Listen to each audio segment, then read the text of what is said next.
Hidrasi merujuk kepada memasukkan air yang cukup ke dalam badan untuk menyokong kefungsian badan secara menyeluruh seperti pencernaan makanan, pengaliran darah, mengimbangkan suhu badan dan penyerapan kandungan nutrien. Tanpa badan yang hidrat, kesemua yang disebutkan ini tidak dapat berfungsi dengan baik. Badan kita memerlukan air yang secukupnya kerana badan kita adalah terdiri daripada kira-kira 60% sumber air. Seawal 8 pagi, bahang panas sudah mula dirasai, malah peluh mula menitik. Keadaan tersebut boleh menjejaskan kesihatan jika dibiarkan. Senarai minuman yang sesuai dijadikan ubat untuk mengurangkan hidrasi selain menjejukkan tubuh badan. Kegagalan minum minuman yang menyejukkan atau air pada musim panas juga boleh membahayakan tubuh dengan menyebabkan pelbagai masalah kesihatan. Antara air yang sesuai untuk atasi hidrasi ialah yang pertama, air kelapa. Air kelapa merupakan isotonik semula jadi yang boleh mengelakkan hidrasi dan menggantikan garam natural yang hilang daripada tubuh semasa berpeluh. Nenas pula mempunyai sumber vitamin B dan C. Selain bagus untuk pencernaan, buah tersebut boleh dijadikan jus untuk diminum. Namun, jangan sesekali mengambil jus nenas ketika demam. Selain itu, delima syarat dengan vitamin, kalsium, sodium dan antioksidan. Pelbagai vitamin berkenaan mampu melawan penyakit bahaya. Tidak perlu dijadikan jus malam, mengambil sebagai snack juga mampu mengurangkan kekurangan air dalam badan.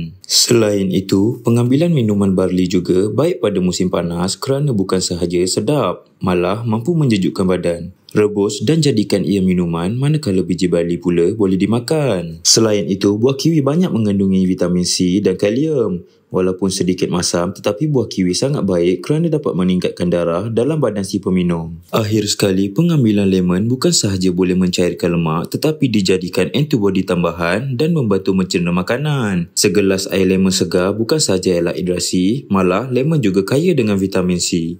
Kesimpulannya, hidrasi badan adalah amat penting untuk membantu kefungsian dalaman badan. Oleh itu, badan yang sihat adalah badan yang dapat berfungsi dengan sihat secara dalamannya.